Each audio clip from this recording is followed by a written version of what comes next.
Today's video is on what actually happens on closing day. I mean, we've all been waiting for closing day. So if you're the buyer and you're going to the closing or you're the seller, what actually happens on that day?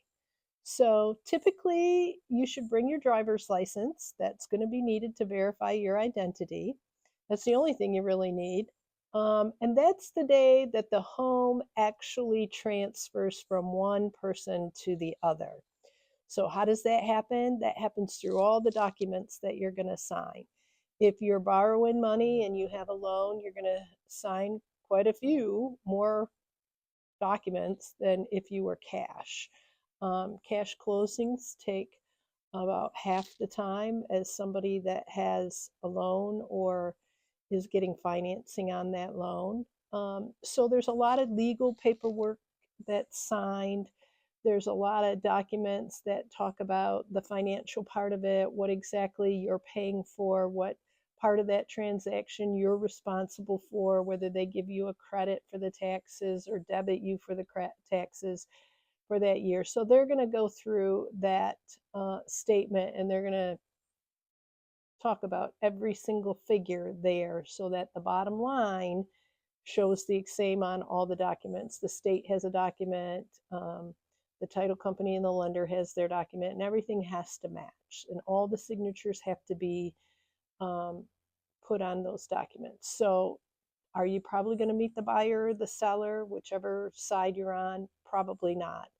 There's a lot of personal information that happens during that closing. And so they pretty much set you separate so that you're not sharing your personal information with the other party. There's information there that they really don't have a right to know. On closing day as well, there also could be your final walkthrough, depending on if the sellers were not out in time for the buyers to see the property as it transfers. So if there's any problems, you need to address those problems with the way the property was left before you go to closing. So sometimes we can have to push the closing back a couple of hours till we resolve any issues. Maybe there was some property left in the home that the buyer wasn't expecting. Maybe there was um, something that wasn't noticed or something that was taken or so there's a few things on that final walkthrough that can happen that can hold up closing for a few hours or a day or so. So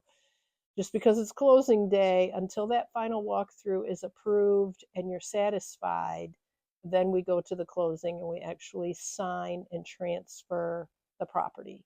So at the end of that, the everything will be notarized by the title company. They'll make sure that they have everything they need, and then the money will be dispersed from the buyer to the seller. Any liens will be paid off, taxes will be paid off. They will do all of that. The title company will take care of all of that on that very day so that everybody gets paid.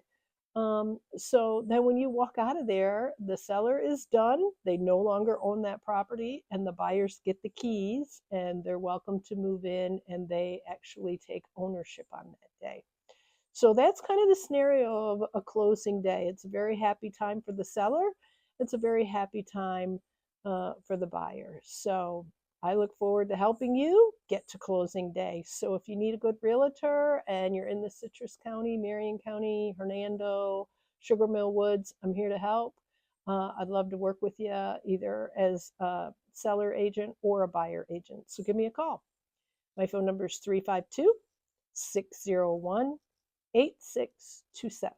Hope to talk to you soon. Thanks so much. Bye bye.